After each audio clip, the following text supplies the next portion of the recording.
वेसिम तेसिम विशुद्ध दंसण नाण पहाड़ा समम समासेच उव संपयामि सम्मम जतो निवाण संपत्ति। प्रवचन सार जी ग्रंथ, इस ग्रंथ का भावा, इस ग्रंथ की 75वीं गाथा के भावार्थ पर अपन ने कल चर्चा छोड़ी थी। 75वीं गाथा का भावार्थ पुनः करते हैं और फिर अपन आगे चलते हैं।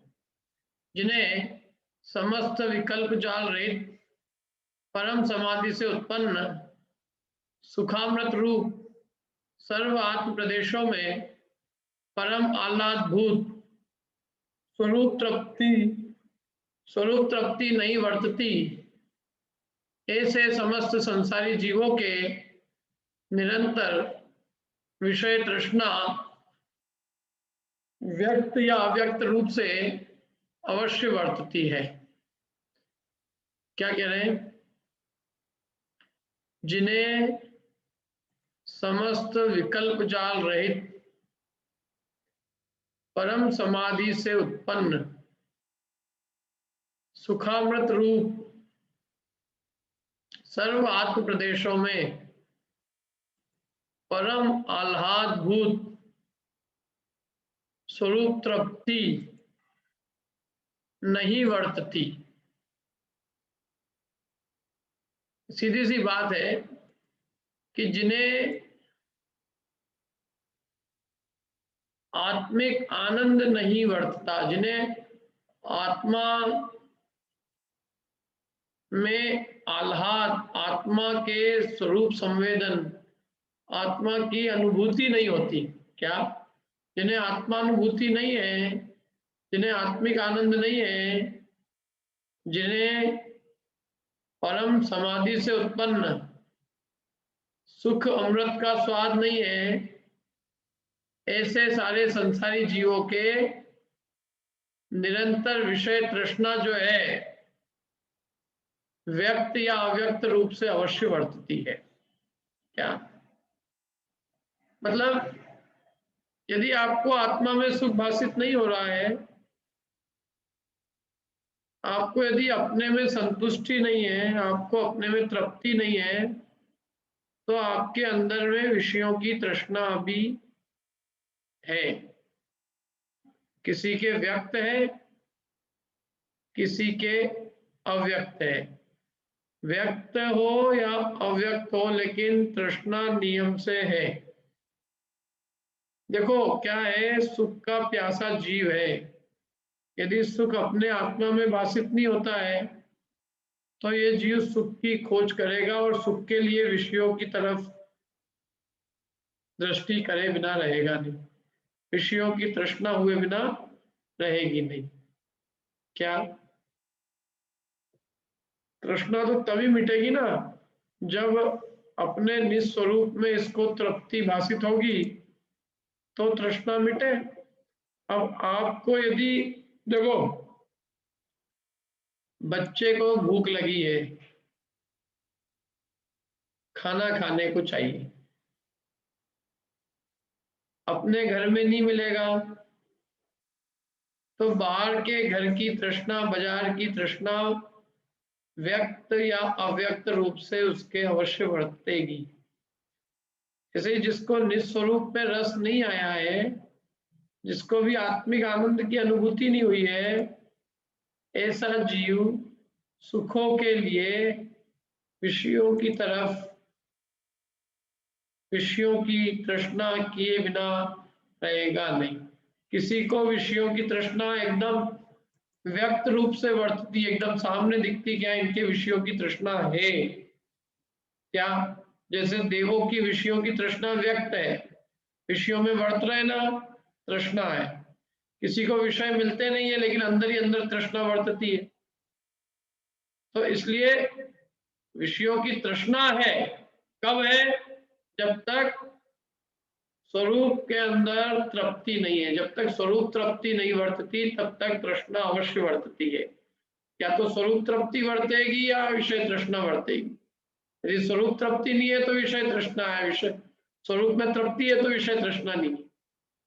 एक कोई भी रहेगा इसमें से। तो स्वरूप तृप्ति कैसी है?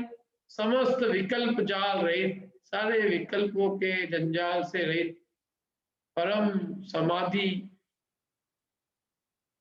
सर्वोत्कृष्ट उत्कृष्ट समाधि। उस समाधि बने राग द्वेष रूपी विकल्पों से रहित, सब राग द्वेष के विकल्प जाल से रहित, और ऐसा सुख अमृत अपने सर्व आत्म प्रदेशों में सुखामृत रूप परम आह्लाद, परम आनंद, निराकुलता रस, ऐसी स्वरूप तृप्ति जिसे नहीं बढ़ती, अपने आत्मा में जबरदस्त सुख भाषित नहीं होता, अपना निज आत्मा परमात्म स्वरूप सर्वोत्कृष्ट विश्व की सबसे अद्भुत वस्तु और परम परमात्म स्वरूप परम आनंद, ज्ञान, परमेश्वरी, परम वैभव, ये स्वरूप नहीं, ऐसा नहीं जिसको भाषित होता, तो उसको इन पंचेंद्रियों के विषयों की तृष्णा बढ़ते बिना रहती नहीं है।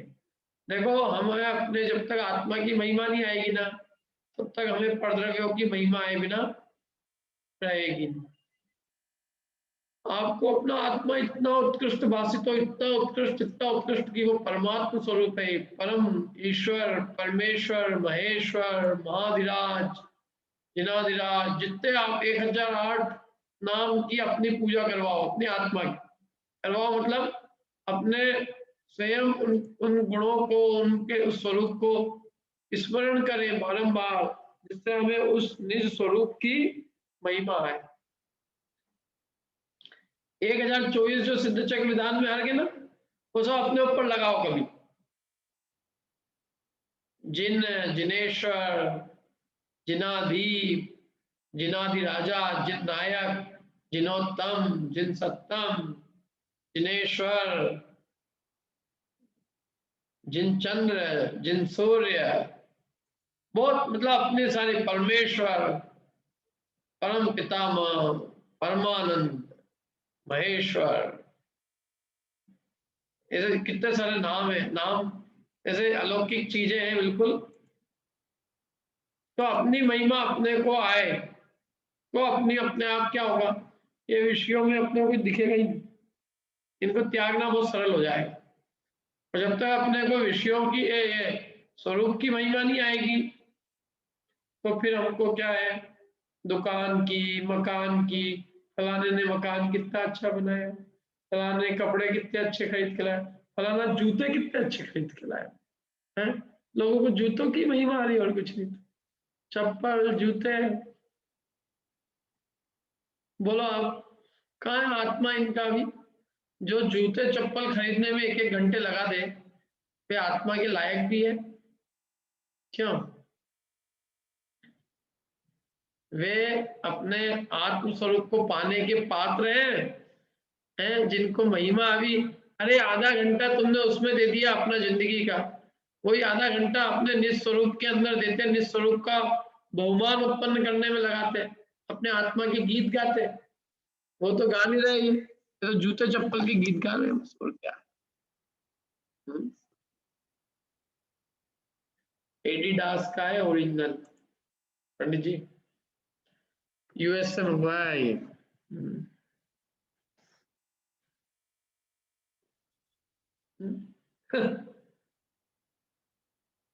चप्पल कहाँ, पंचम काल में लोगों कहते हैं, ये बताओ पंचम काल में हीनता क्या आ गई?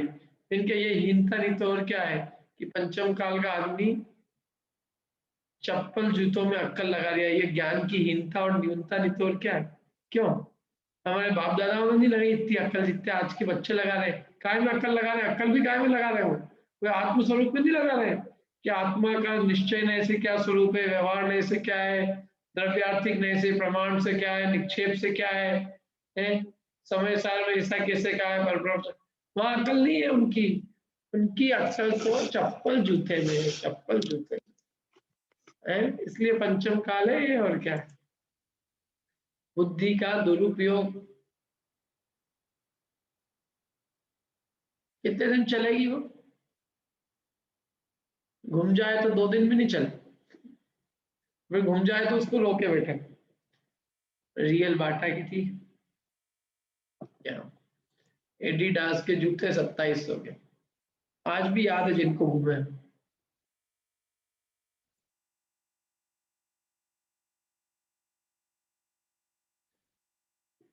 आकुलता के कारण है भाई साहब, सारी चीजें संसार की अपने स्वरूप को बहुत बहुत जितनी, मैं कहता हूं आप खूब जितनी आप महिमा गा सकते हो खूब गाओ। भगवान की गाओ, खुद की नहीं गा, खुद की अपने को लगता है कि अपनी नहीं है तो चलो भगवान की गा के, और वैसे ही भगवान जैसा स्वरूप, भगवान जैसा अपने को निज को ध्याओ, क्या हो, क्या अद्भुत स्वरूप है? क्या अलौकिक वस्तु है, क्या चीज मिली है हमको। धर्म क्या है? धर्म नहीं है, परमामृत है। धर्म वास्तव में भगवान बनाने का काम है। धर्म का मतलब क्या होता है? धर्म की प्राप्ति, धर्म से बढ़ के कोई वस्तु है जो आपको भगवान बना रहा है।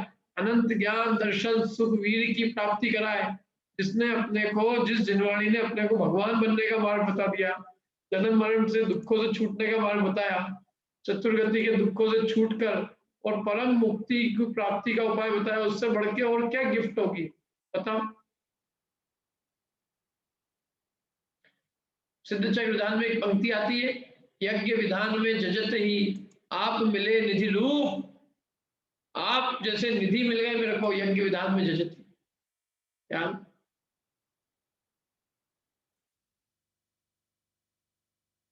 ऐसी स्थिति है देखो। तो जिनको ये नहीं है स्वरूप की तृप्ति, स्वरूप के अंदर आनंद, स्वरूप आह्लाद, क्या बढ़िया लिखे शब्द देखो, विकल्प सारे विकल्प जालों से रहित परम समाधि से उत्पन्न सुखामृत रूप सर्व आत्म प्रदेशों में परम आह्लाद भूत स्वरूप तृप्ति जिनके नहीं वर्तती, ऐसे समस्त संसारी जीवों के विषय तृष्णा, निरंतर विषय तृष्णा व्यक्त या अव्यक्त रूप से अवश्य वर्तती है।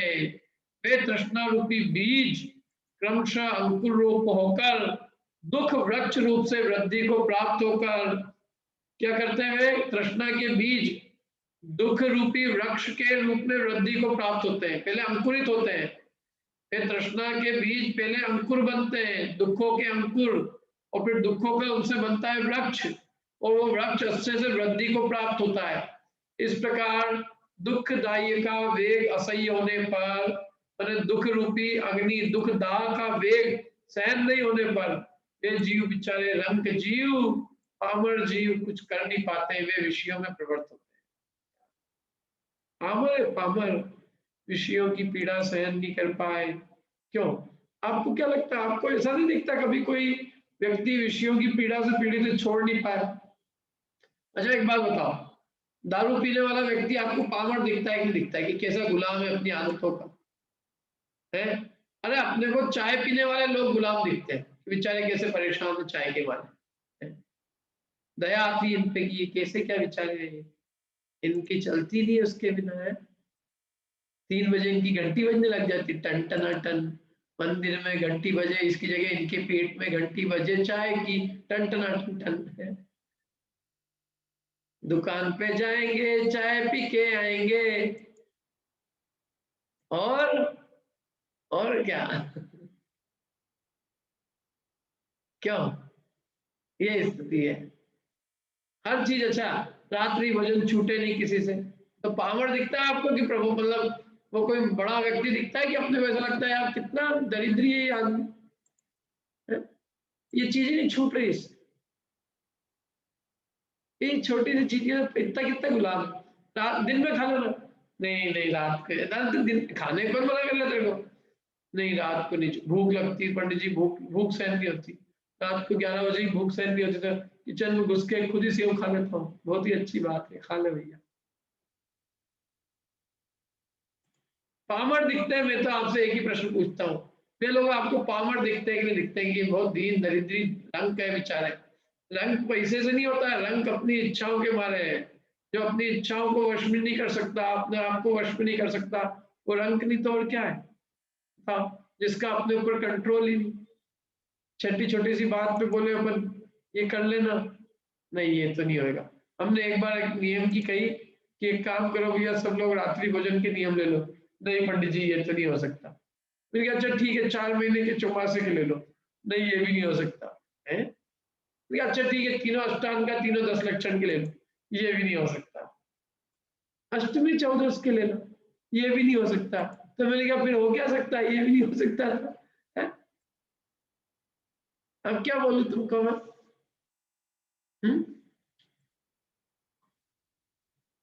कुछ नहीं है फिर तो, आप कुछ दम ही नहीं है, बचा ही नहीं कुछ, पामर हो तुम।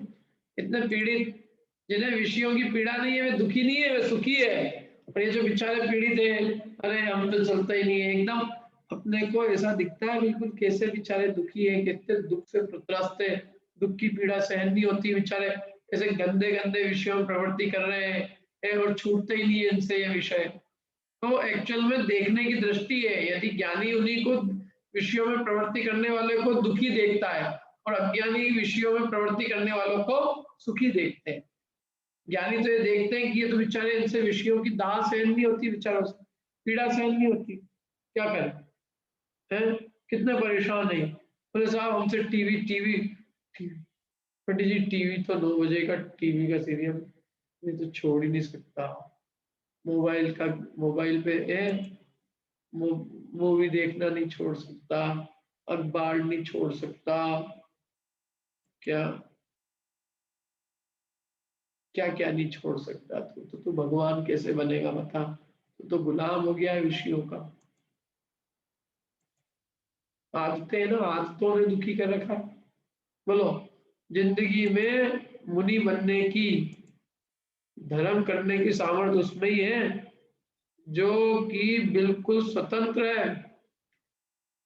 देखो भले ही शरीर की सामर्थ्य ना हो, लेकिन आत्मा की तो इतनी सामर्थ्य होनी चाहिए ना कि हमको आज कोई कहे कि मुनि बनने को तैयार हो, तैयार मुनि नहीं, अभी तो नहीं, अभी तो नोट छा, अभी तो बहुत कुछ भोग भोगने हैं, बच्चे की शादी ब्याह करनी है पंडित जी, अभी तो बहुत जिम्मेदारियां हैं, अभी तो बहुत काम करना है संसार में। फिर जब सब हो जाएंगे तब मैं कर लूंगा, सब धर्म भी कर लूंगा। आप कहोगे कर्म भी कर लूंगा, धर्म भी कर लूंगा, सब कर लूंगा। कब करेगा तू भैया? मरेगा जब, उसके बाद। तेरे बाल निकलने आ गए, अब सफेद हो गए, सफेद के भी उड़ रहे हैं तेरे, दांत निकल रहे हैं धीरे धीरे, आंखों पे चश्मा लग गया है, कान में मशीन लगने वाली है, पेट में लीवर खराब हो गया, कभी भी कोरोना वोरोना घुस गया तो मर ही जाएगा।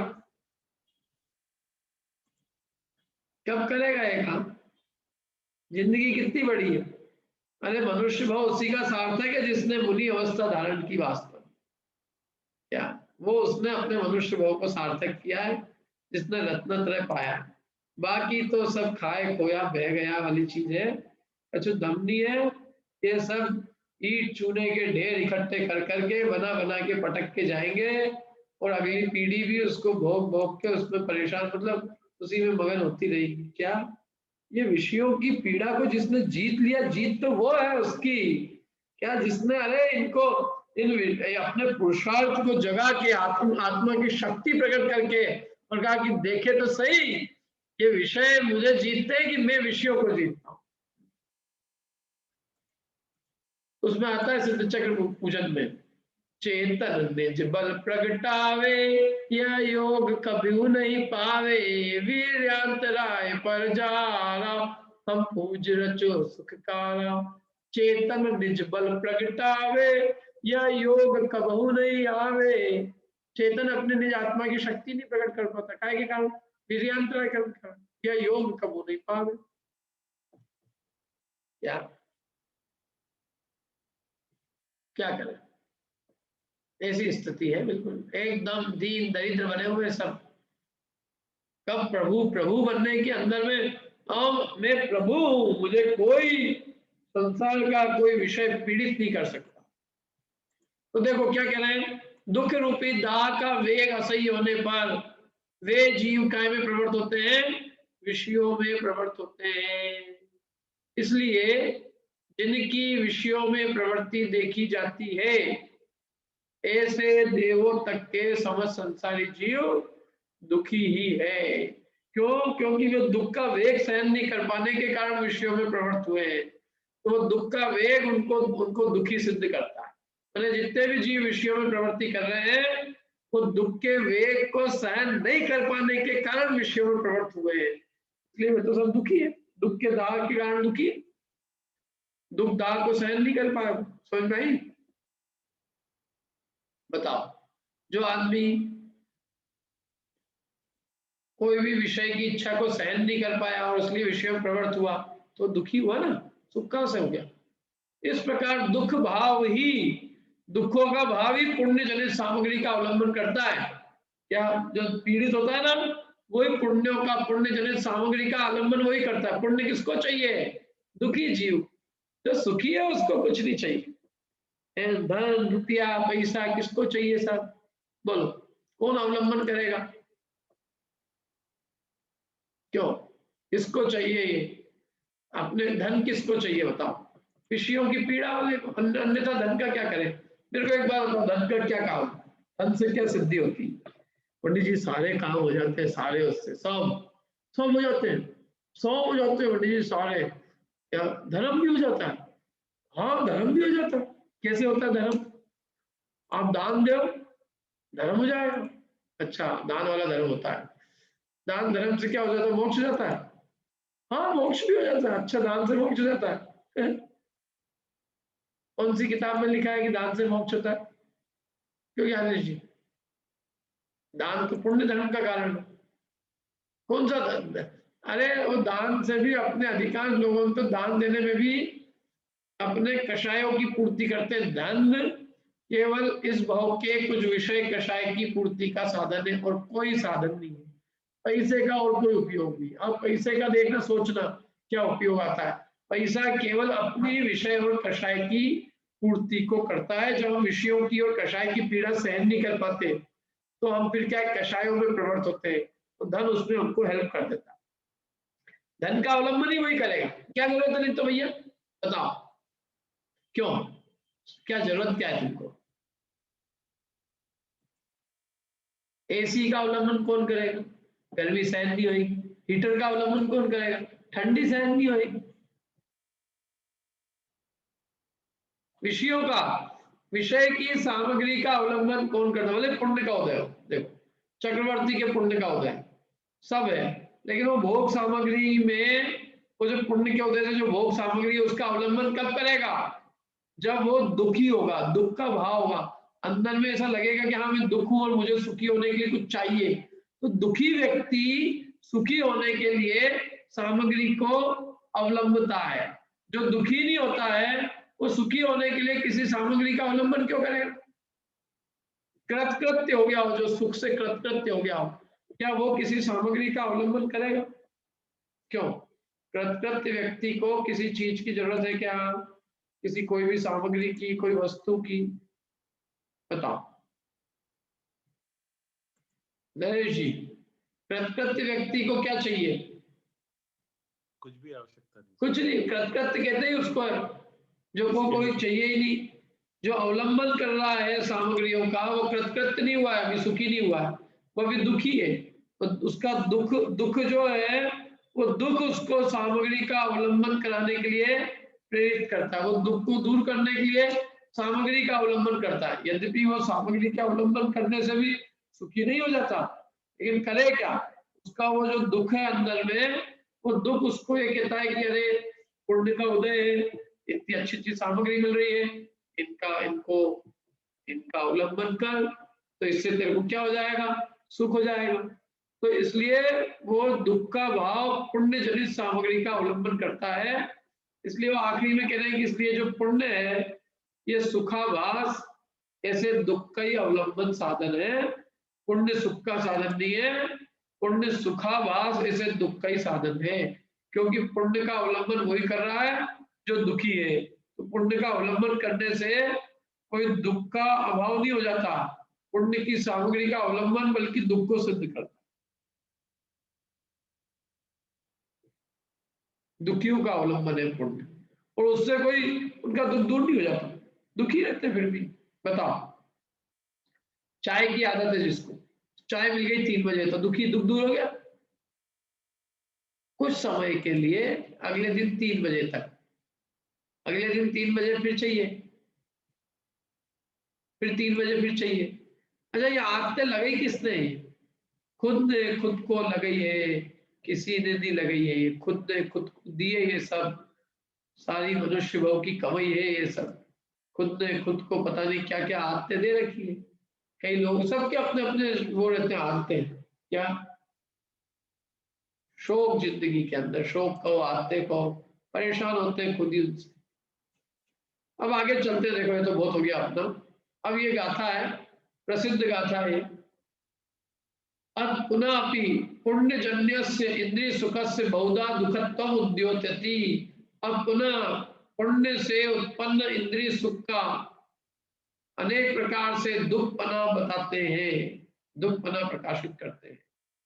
अब पुनः पुण्य रूप, पुण्य से जन्य इंद्रिय सुख को, पुण्य से उत्पन्न जो इंद्रिय सुख है उसको अनेक प्रकार से दुख रूप प्रकाशित करते हैं, अनेक प्रकार से सिद्ध करते हैं कि वो इंद्रिय सुख क्या है?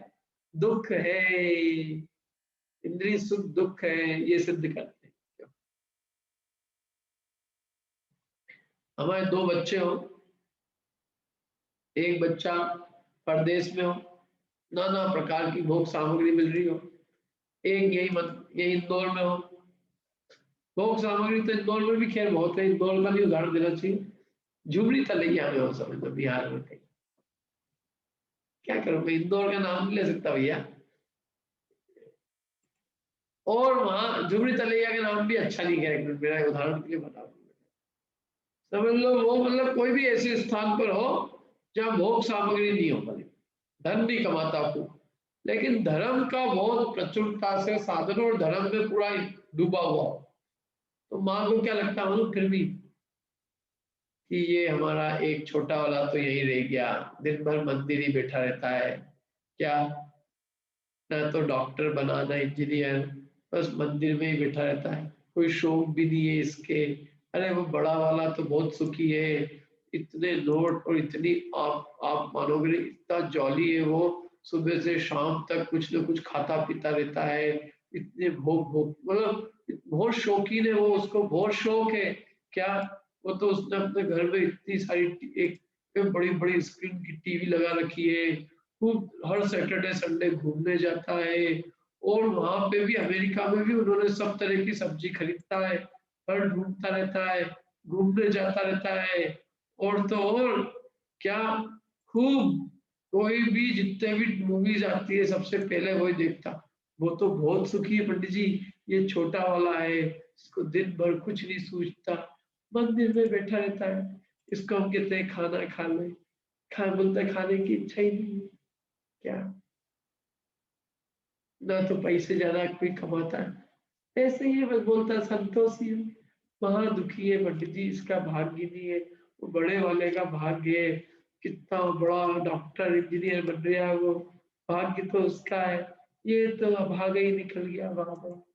इसको देख देख के ही मेरे को चिंता होती कि इसका क्या होए, क्यों, किसका क्या होएगा, किसका क्या होएगा, चिंता किसकी होनी चाहिए? अरे इसकी चिंता करो, ये जिसको विषयों की इच्छा है, और हम किसकी चिंता कर रहे हैं? जिसको विषयों की इच्छा नहीं होती, इनको कोई शौक ही नहीं है, है? कोई शौक नहीं है तो अच्छी बात है, भैया क्या दुख है उसमें? क्या, ना तो होटल जावे, न मूवी देखने जावे, क्या, ऐसे आदमी लोगों महा दुखी, क्या विचारों का क्या होगा, कैसे जीवन चलेगा, उल्टी उल्टी बातें करते हैं ऐसी लोग। क्या, कौन है दुखी? दुखी कौन है? हैं? क्यों, क्या अपने अपने खुद के मन से पूछना, अपने को धनवान और विषयों के गुलाम सुखी दिखते हैं? क्या, बहुत शौक है पंडित जी, हमने अपनी लड़की की ऐसी शादी की, ये बहुत शौकीन लोगों से, एडवांस, फॉरवर्ड, हर कभी भी वो इतने बोले, पिछले 10 साल से कोई सैटरडे संडे उन्होंने बिना होटल के गवाया ही नहीं है। वाह वाह, धन्य है वो आत्माएं। क्या, कितनी प्रसिद्ध, कितनी महान आत्माओं में तुमने शादी की है? हैं? फॉरवर्ड, एकदम एकदम। फॉरवर्ड का मतलब क्या होता है?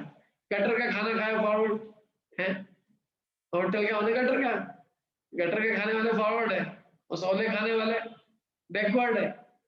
गजब है यार, अक्ल अक्ल इसको कहते हैं संसार में मूर्खता। क्या? भोगी या सुखी और धार्मिक दुखी, ये है मोह का नशा।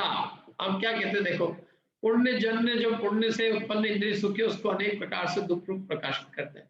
ये गाथा सबको याद कर लेना, ये गाथा पढ़ता हूँ मैं, देखो क्या है ना, मुक्ता जी पढ़िए, मुक्ता जी राग पढ़ लेना।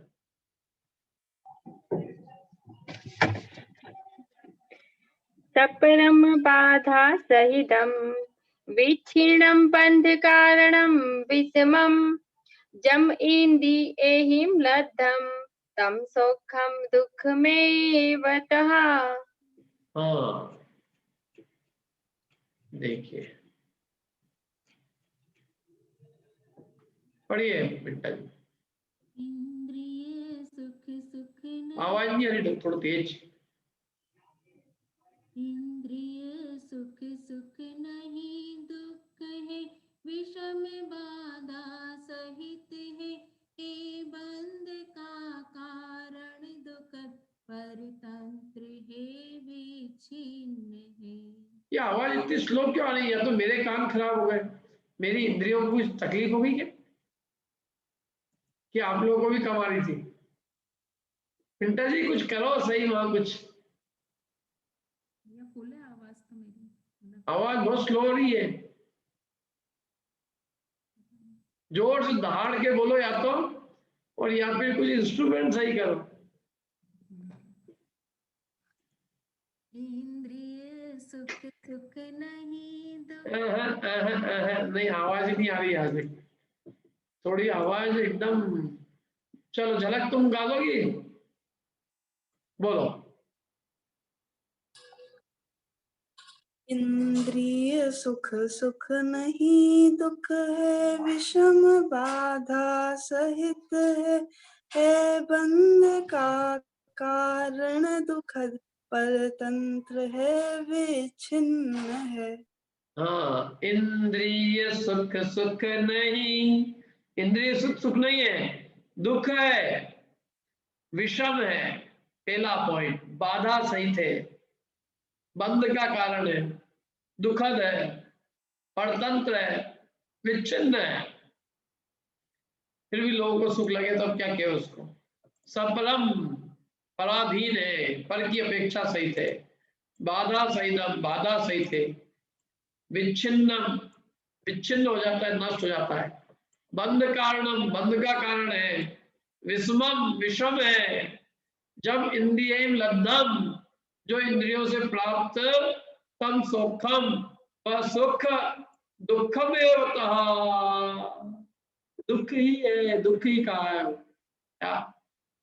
जब इंद्रिय लब्धम, जो इंद्रियों से प्राप्त जो है, तम सुखम दुखमेवतः, वह सुख तो दुख ही का है। देखो पढ़ते हैं अपन इसको, समझ में आया कितने विशेषण दिए? पढ़ते हैं, अन्वय अर्थ पढ़ लेते हैं बढ़िया से। पढ़िए अनीता जी। अन्वयार्थ, जो इंद्रियों से प्राप्त होता है वह सुख पर संबंध युक्त, बाधा सहित, विच्छिन्न, बंध का कारण और विषम है, इस प्रकार वह दुख ही है। हाँ, जो इंद्रियों से प्राप्त होता है वो सुख एक तो पर के संबंध से युक्त, पराधीन है, क्या पर के संबंध वाला होने से पराधीन है? पर का संबंध है ना, मतलब पर के संबंध वाला होता हुआ वो पराधीन है, पराश्रित, अभी आगे बताएंगे और इसको क्लियर। और बाधा सहित है, वो बाधाएं उसमें बहुत सारी, कितनी बाधाएं बताओ, कितनी बाधा है? बहुत बाधा है, बहुत। क्या? भोजन का सुख, कितनी बाधा है उसमें? अनंत बाधा है, अनंत। क्या? एक्चुअल में इसकी लालसा ही बेकार है। ये सब चीजों में कितने टेंशन कितनी है। अभी इस समय में किसी इस काल में किसी को कहो रसोई के भोजन का सुख, रसोई के भोजन का सुख बहुत बाधा सही थे। पहले तो हाथ धो, ध्यान रखो, कोरोना तो नहीं हो जाए, एक एक थाली को, एक एक इसको न उसको न, क्या क्या करे आदमी, यही करता रहे बस वो।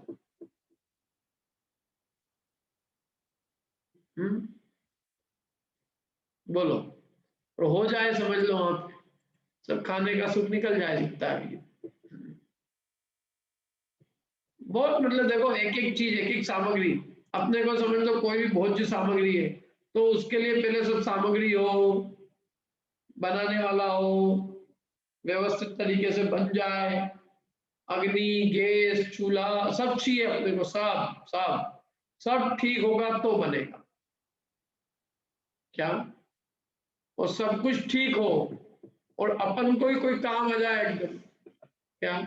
पत्नी ने अच्छी रसोई तैयार की, पति को फोन आ गया, व्यापार व्यवसाय संबंधी कोई एकदम जरूरी काम है, नहीं आओगे तो नुकसान हो जाएगा, फटाफट आओ, भाग गए तो ये सोच रही है बहन जी यहाँ तो हमने 4 घंटे बिगाड़े इनके लिए क्या, और ये तो बिल्कुल छोड़ के ही चले गए क्या। अब ये भी क्या करें, इनकी दुकान में आग लग गई तो ये क्या वहां पे तुम्हारी सब्जी खाएगी, आग बुझाने जावे, क्या करे आदमी, है बेचारा, क्या करे आदमी। लोगों के अपने खुद प्रॉब्लम रहती है। महिलाओं को लगता है हमारी ककड़ी की सब्जी बेकार चली गई, तुम्हारी ककड़ी की सब्जी चली गई, तुम्हारे छोले चले गए, बोले हम इतने महंगे छोले थे, 50 रुपए पाव के छोले थे, ये खा के ही नहीं गए, मसाला भी डाला उसमें, तेल भी डाला, तो बहन जी 50 रुपए पाव की सब्जी तुम्हारी और वहां उनका जो भी है, जो कुछ भी नुकसान होना वो हो जाता। क्या करता आदमी, तो आदमी भी क्या करे, आदमी तो खुद ही चाहता है कि मैं खूब खाऊं, लेकिन खाने का उसको भी तो भोगांतराय का क्षयोक्षम हो तो वो खा पाए, नहीं तो वो सामने पड़ी वो चीज और नहीं खा सकता। बोलो ऑफिस में कुछ कुछ भी दुनिया भर के लफड़े हैं कि लफड़े कोई कम तो ही नहीं। पुष्पादिक चाहे भोगा पर पाए न अवसर योगा, भोगांतराय पर जा राम पूज रचो सुखारा। ये भोगांतराय काल। पुष्पादिक चाहे भोगा पर पाए न अवसर योगा, पुष्प है घर में सब है, सूंघने की फुर्सत नहीं। एक आदमी ने स्विमिंग पूल बनाया अपने घर में, साल भर से उसमें डूबने की फुर्सत नहीं। उस स्विमिंग पूल का इतना मेंटेनेंस आया, बोले भैया इसको बाहर करो, सबसे पहले जिंदगी में स्विमिंग पूल में निकलो, इसको बाहर। फिर वापिस से सारी जमीन फिर से नॉर्मल करी क्या, और वहां पे टाट लगा के करके पहले स्विमिंग पूल का नाम भी नहीं लेना मेरे को, उससे मच्छर आ रहे घर में, पानी रह रहे तो उसको सफाई करो, उसको दुनिया भर के काम, और डूबने का टाइम ही नहीं भाई साहब को उसके अंदर। हमारी सासू जी है ना, सासू जी जहाँ रहती उनकी बिल्डिंग में पहले स्विमिंग पूल था। मल्टी वालों ने कहा भैया इसका मेंटेनेंस भी देना पड़ता है क्या, एक देवे एक नहीं देवे, एक के कि मैं तो डूबने जाते ही नहीं उसमें, मैं क्या ही ले लूंगा भैया जिसको डूबना वो देवे, वो डूबने वाला के सब देंगे, मैं अकेला क्यों दूं भैया, और तो थोड़ी डूबने से मतलब डूबने मतलब उसमें उसमें नहाने से मैंने मना तो ही नहीं किया। और ऐसे चलते चलते वो बंद हो गया, स्विमिंग पूल बंद हो गया। कुछ लोग बोले ठंड के अंदर क्या करेंगे उसका पानी, ठंड के अंदर वो स्विमिंग तो देखो चीज तो जो है 12 महीने ये मांगती है सेवा, अब बाकी 4 महीने के तो ऐसा लगता है ये फोकट के पैसे जा रहे हैं। तो बनिया ने कहा 8 महीने आकुलता मिलती है, 4 महीने गर्मी के सुख के अंदर आपको 8 महीने की आकुलता नहीं चाहिए, बंद करा दो, बंद हो गई। हमारा एक मित्र है, उसने उसके घर की डिजाइन की थी, तो उनके घर पे उसने कम से कम 12 बार कलर चेंज किया, 12 बार घर की दीवार का कलर समझ में नहीं आया भाई साहब, ये पुता के ये पुता के ये पुता के ये पुता के, अल्टीमेटली उसने आखिरी में कहा कि अब जो पुतेगा मैं देखने ही नहीं जाऊंगा, जो पोतना पोत दो। तो इंद्रियों का सुख तो ऐसे ही है, फल के संबंध युक्त और बाधा से अनेक बाधाएं, बहुत बाधा ही बाधा है दुनिया भर की, वो विच्छिन्न है, नष्ट हो जाता फटाक से, नष्ट हो गई ना। अच्छा चलो, खाने का सुख कितनी देर तक, भले तुम 1.5 घंटे तक गुटुर गुटुर के खाते रहो, यूं जरा जरा सा, क्या, लेकिन भाई साहब वो नष्ट होएगा वो सुख, तुम उसको भले ही कुछ भी करो, लेकिन वो सुख जो है ना, जब तक पीड़ा, वैसे भी जब भूख लगती ना तो यूं यूं गुटुर गुटुर नहीं खाते, फटाफट फटाफट ग्रास खाता आदमी एकदम टूट फूट के उसके अंदर, और जब तक खाना खा लिया खत्म। क्या, खाना खाने के पहले खिलाने वाले अच्छे लगते थे, और वही खिलाने वाले जब खाना ज्यादा परोसने लग जाते हैं, एक दूध कुछ नहीं परोसेगा तुम, मतलब वही आदमी अब काटने को दौड़ता है, और वो एक आध लड्डू रख जाए जबरदस्ती और बोल जाए तारीफ, पंडित जी ने आज तक कभी झूठा छोड़ा ही नहीं है। मैंने तो बड़े प्रेम से इनको एक लड्डू रख ही दिया, खूब मना कर रहे थे तो भी। अब पंडित जी उसको देख रहे हैं मौज से, और उनके अंदर में कषाय उबल रही है, क्या भयंकर, कि एक तो भैया जबरदस्ती रख गया, और ऊपर से झूठी तारीफ, कभी झूठा छोड़ते ही नहीं। अब क्या करें हम उस लड्डू, और इधर उधर देख रहे हैं, कोई देख नहीं रहा तो सीधे लड्डू जेब में भर के कहीं कुछ न कुछ छुपा देना उसको, वो भी कोई उपाय नहीं दिख रहा है। अल्टीमेटली धीरे धीरे 1 घंटे तक रो रो के रो रो के रो रो के रो रो के, तो इसलिए वो लड्डू जब तक पेट नहीं भरा तब तक सुख देता है, वही लड्डू पेट भराने के बाद सुख नहीं देता है, दुख देता है वो लड्डू।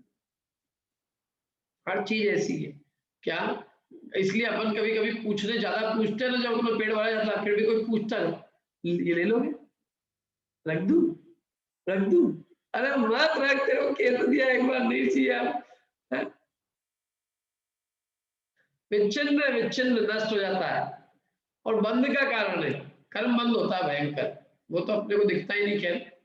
और विषम है, विषम समनी एक सरी का नहीं है, कभी अच्छा कभी बुरा, क्यों विषम है, मतलब ये कोई बहुत आनंददायक नहीं होता। और दूसरी एक बात हो रही है, देखो ये सब विषय भोग साता का उदय हो, रति का उदय हो तो अच्छे लगते हैं, क्या, अदरवाइज वही चीज अरति का उदय हो तो दुख रूप लगने लगती है।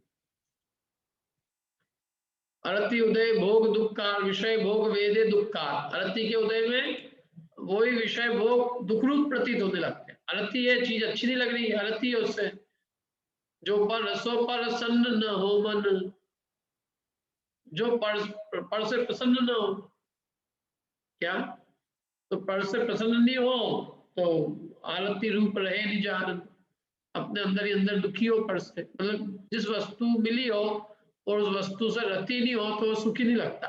साता का उदय हो, वस्तु मिली हो, वस्तु में रति हो, ये सब कारण मिले, मोह का उदय हो, तब वो चीज सुखरूप लगती है, और वो भी क्षण भंग।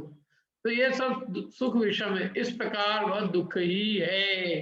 कौन सा दुखी है बताओ, क्या दुखी है, किसको दुख कह रहे हैं यहाँ पे, बोलो ममता जी, किसको दुख कह रहे हैं?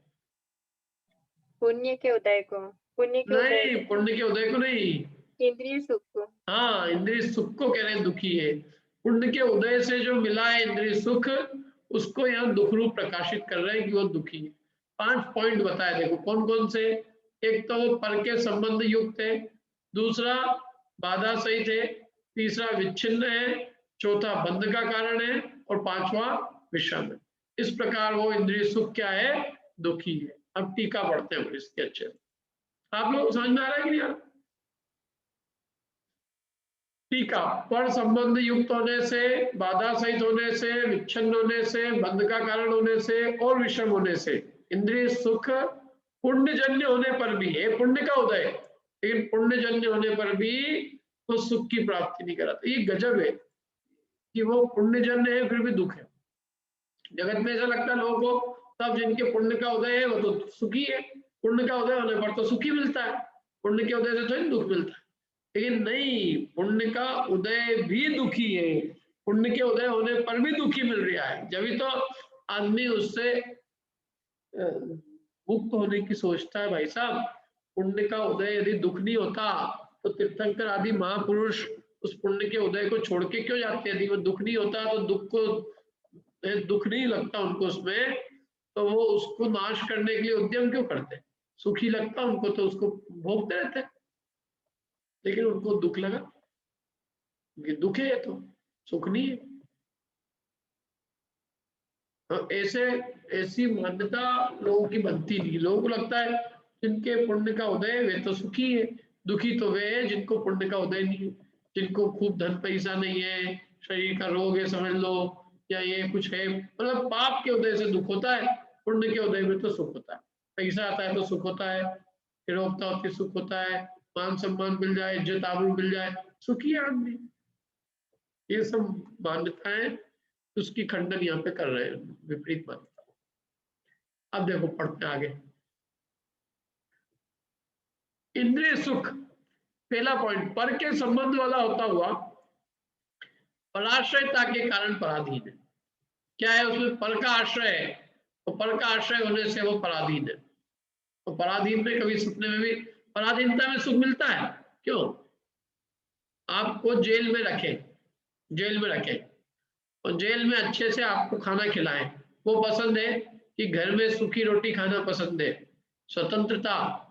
आपको मालूम है अभी आजकल कई महिलाएं ये कहती है, मतलब कई लड़कियां महिलाएं जो भी कहती, ज्वाइंट फैमिली करोड़पति हो, बोले खूब पैसा हो, वहां शादी नहीं करेंगे। लड़का कर्जदार हो, क्या, लेकिन यदि स्वतंत्र है तो शादी कर लेंगे। क्या आजकल लोग अपने बिजनेस को छोड़कर, जॉइंट फैमिली को छोड़कर अकेले रह रहे, नौकरी कर रहे, नौकर बने हुए हैं, लेकिन फिर भी वो नौकर अच्छे लगते लोग, नौकर अच्छे हैं। क्यों? क्योंकि नौकरी उसकी बचानी है। और यदि परिवार में रहेंगे तो सास, ससुरा, ननद, देवर, और ये तो सब ऐसा लगता है बिल्कुल जैसे नारकी हो एकदम। इनमें कौन रहेगा? और इसलिए कछु नहीं, पुण्य उण्य का होता है कछु नहीं, लोगों को स्वतंत्रता चाहिए। आज के आदमी को स्वतंत्रता चाहिए, स्वतंत्र देश के स्वतंत्र नागरिक बनना। उनको कोई ये कह दे यहाँ नहीं जाना है या यहाँ जाना है, ऐसी पराधीनता आज की महिलाएं स्वीकार करें। वो गया वो जमाना, अपन अच्छा वो पहले ही हो गए पैदा, थोड़े लेट होते तो बहुत दुखी होता है भाई।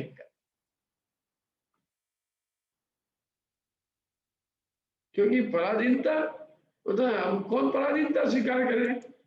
यहाँ तो सबको स्वतंत्र रहना भैया, स्वतंत्र देश के, मतलब तो क्या, मतलब पराधीनता किसी को इतनी सी बर्दाश्त नहीं, तो कोई कह नहीं सकता। यद्यपि वो देखो लौकिक दृष्टि की बात है, वो यदि सचमुच ही उनको स्वाधीन होना है तो ये विषयों की भी तृष्णा छोड़ो ना, और शादी मत करो तो स्वाधीन ही रहोगे। कोई के कहने की जरूरत नहीं, ना हस्बैंड की पराधीनता है, ना कोई फैमिली की पराधीनता है। क्या बाकी तो नहीं तो विवाह तो एक पराधीनता ही है, चाहे वो पुरुष हो चाहे स्त्री हो, दोनों को पराधीन है, पराधीनता तो है। पर के संबंध सहित है ना तो पराधीन है। जो सुख पर के संबंध सहित है वो पराधीन है, पर के अधीन है। यदि पर हो तो होगा, नहीं होगा तो नहीं होगा। और पर का क्या ठिकाना है? अच्छा कोई विवाह भी कर ले, सब कर ले, और विवाह करने के बाद में कुछ भी हो जाए, इसका कोई भरोसा नहीं। इसलिए ये वस्तुतः देखा जाए तो जो चीज पराधीन होती है वो कभी सुख नहीं देती, इसलिए तो दुख रूप ही है। एक तो ये पॉइंट हो गया। दूसरा बाधा सहित है, बाधा सहित होता हुआ खाने की, पीने की, मैथुन की इच्छा इत्यादि तृष्णाओं की व्यक्तियों से, तृष्णाओं की प्रकटताओं से युक्त होने से अत्यंत आकुलित है बेचारा, खाने की इच्छा हो रही। घूमने गए, क्या अच्छे से घूमने गए एक जगह बढ़िया, एकदम शानदार जगह। कौन सी जगह बताऊं मैं आपको? कोई सी जगह का नाम बता दो। समझ लो नियाग्रा फॉल है, कहीं मतलब पास में कहीं गए हमने, यहाँ कैसे इंदौर के अंदर तो कोई जगह का ध्यान ध्यान नहीं। समझ लो अपन शहर से 40 किलोमीटर दूर कहीं जंगल में एकदम पिकनिक मनाने गए। सब गए गाड़ी में घर वाले, और खूब आनंद से खेल रहे कूद रहे, सब हो गया। थोड़ी देर बाद थोड़ी भूख लगी तो कहा कि भाई डिक्की में से खाना निकालना। देखा तो डिक्की में तो कुछ भी नहीं है। ये क्या हुआ? अरे यार वो टिफिन रखना तो भूल ही गए। अब क्या होगा? पिकनिक का क्या होगा? अब सबको ये चिंता हो रही है कि भैया भूख लगी है और खाने का भैया जी को कहा था जिनको, वो रखना भूल गए। अब क्या होगा?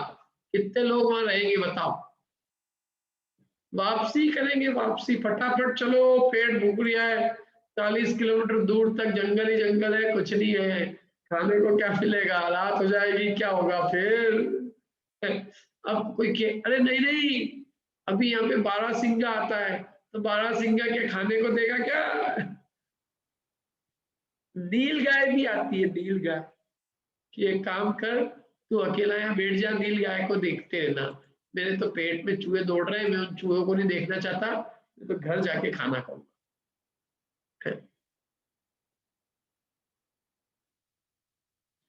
क्या करे भैया बताओ? एक आदमी ऊपर टावर पे चढ़ गया देखने के लिए, टावर पे बहुत अच्छा, टावर से नीचे सब देखेंगे, चढ़ गया, अब लाइट चली गई नीचे, तो नीचे जाने का कोई वो नहीं साधन, और ऊपर जो है उसको जो है पानी अच्छा पी रखा था तो उसको बाधा हो गई ऊपर, अब करे क्या? तो ऐसी इच्छा होगी टावर से कूद जाओगे। है भाई साहब, क्या करे आदमी? परेशानी जो होती ना, जब सुख जो है ना, सुख ये महा दुख, मतलब ये अनेक बाधाएं उत्पन्न होती है इसमें, खाने की इच्छा, पीने की इच्छा, मैथुन की इच्छा, इन सब से व्याकुल होता है आदमी। बाधा सहित होने से मतलब तृष्णाओं की इच्छाओं से अनेक बाधाएं उत्पन्न होती है, इसलिए अत्यंत आकुलित रहता है। और कैसा विच्छिन्न होता हुआ असाता वेदनी का उदय जिसे च्युत कर देता है। जरा सा असाता वेदनी का उदय आए, अभी तक तो सुख दिख रहा था, दुख आने लग गया। क्या? देखो मैं आपको एक उदाहरण देता हूँ, खूब पेट भर के खाना खा लिया आपको, दबा दबा के खूब, साता वेदनी के उदय को लोग देख रही, और क्या हुआ? चले फिरे बिल्कुल नहीं, पानी की कमी हो गई थोड़ी सी,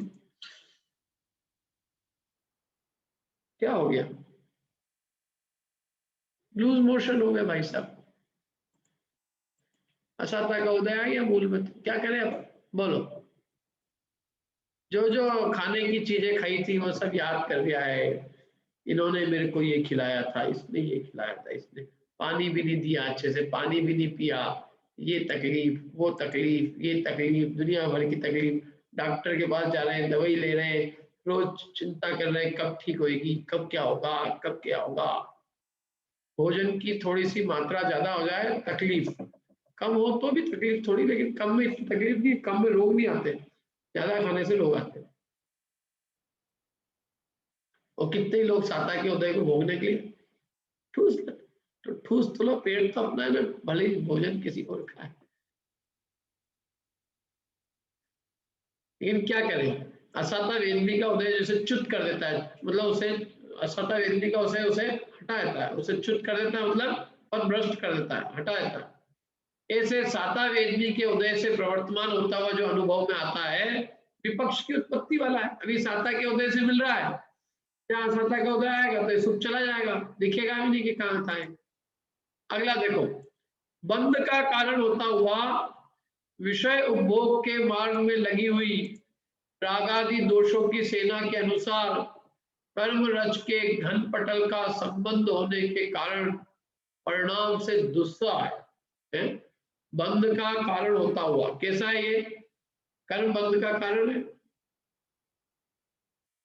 कर्म बंध का कारण होता हुआ विषय उपभोग के मार्ग में जो लगी हुई रागादि दोषों की सेना है, क्या ये तो क्या विषय उपभोग के मार्ग में सारी सेना लगी हुई रागादि दोषों की? विषय के उपभोग बिना राग के होते हैं क्या? क्यों बिना रागादि के विषय भोग हो जाएंगे? कौन कर रहा है बताओ तो? मैं पंडित जी जब भी मैं कचौरी खाता हूँ तो राग रहित खाता हूँ एकदम। अच्छा बिना नमक की खाते हो क्या राग रहित? क्यों नहीं? बिल्कुल राग रहित होके। क्या राग रहित होके? राग रहित होएगा तो खाएगा ही क्यों? जो भोगता है राग सहित ही भोगता है। और जितना रागादि जितने दोष है राग रूप, तो रागादि जितने दोष होंगे उतने कर्म रज का कर्म का संबंध होगा। क्या रागादि दोषों की सेना के अनुसार कर्म रज के कर्म रूपी धूल के घन पटल का संबंध होने के कारण, मतलब कर्म का घोर संबंध होता है जबरदस्त। जब ये जितना विषय भोग में लगता है ना, अभी वर्तमान में तो दुखी हो रहा सो हो ही रहा है तृष्णा के मारे आकुलता के मारे, और उसके निमित्त से जो उसने कर्म बांधे हैं, और वो जो कर्म का उदय आएगा तो वो कर्म के उदय परिणाम में दुस्सह मैंने सहन नहीं होते। वो कर्म के उदय ऐसे खतरनाक है। नरक निगोद के दुख कोई सहन होते हैं? ऐसे डंडे पड़ते हैं कि आदमी काम उठता है, परिणाम से दुस्सह है। और अंतिम पॉइंट, और विषम होता हुआ हानि वृद्धि में परिणमित होने से अत्यंत अस्थिर है। स्थिरता रूप नहीं है सुख, अस्थिर है। कभी कम कभी ज्यादा, कभी चाहा हुआ मिल रहा है, कभी नहीं चाहा हुआ मिल रहा है, कभी चाहते कुछ और है मिलता कुछ और है। जब नहीं चाहते तब चीज मिल जाती है, जब चाहते तब मिलती नहीं। जब खाने के जब चने होते हैं तो खाने के दांत नहीं होते, जब दांत आ जाते हैं तो चने ही नहीं आते, फिर दांत चले जाते हैं फिर चने आ जाते हैं। करे क्या आदमी बेचारा? अपन अपने भाव कुछ और चलते हैं, कर्म का उदय कुछ और चलता है। सब कुछ अनुकूल थोड़ी रहता संसार में। विषय भोग के लिए सारी आपकी इच्छा, पदार्थ का संयोग, सारे अन्य पदार्थ भी आपके अनुकूल, सब अनुकूल होता है। तब एक विषय का किंचित सुख की अनुभूति जैसी इस जीव को होती है। बाकी तो अनंत परेशानियां लगी हुई है, और हानि वृद्धि तो होती रहती है उसमें, कम ज्यादा। कभी अच्छा लगता है कभी बुरा लगता है, वही चीज कभी अच्छी लगती है कभी बुरी लगती है। क्यों? हानि वृद्धि रूप होती है ना। तो इसलिए अत्यंत अस्थिर है ये विषय सुख। इसलिए वह इंद्रिय सुख क्या है? दुख ही है। जो कम ज्यादा हो वो दुख है, जिसमें न वृद्धि है न हानि है, एक सा है वो सुख है। अतीन्द्रिय सुख एक सा है, सुख है। और इंद्रिय विषयों का अधीनता होने से कभी कम ज्यादा होता है ना, साता असाता के उदय के अनुसार। तो इसलिए वो वास्तव में अधिक कम होने से वो तृप्तता वाला सुख नहीं है, दुखी। जबकि ऐसा है, अर्थात इंद्रिय सुख दुखी है तो पुण्य भी पाप की भांति दुख का ही साधन हुआ। जब इंद्रिय सुख दुखी हुआ तो इंद्रिय सुख का जो कारण है पुण्य, वो भी दुख का ही कारण हुआ, दुख का ही साधन हुआ। ऐसा फलित हुआ। भावार्थ, इंद्रिय सुख दुखी है क्योंकि वह पराधीन है, अत्यंत आकुल है, विपक्ष की माने असाता वेदनी आदि विपक्ष की उत्पत्ति विरोध की उत्पत्ति वाला है, परिणाम से भयंकर है क्योंकि कर्म जब बनते हैं और कर्म का उदय दुखकर है, भयंकर है, और अत्यंत अस्थिर है। ये विषयों का सुख स्थिर नहीं है, अत्यंत अस्थिर है। बिजली की चमक के समान है, दिखता है नष्ट हो जाता है, अत्यंत अस्थिर है। इससे यह सिद्ध हुआ कि पुण्य भी दुख का ही साधन है, सुख का साधन नहीं है। ठीक है, कोई प्रश्न हो तो पूछ लीजिए।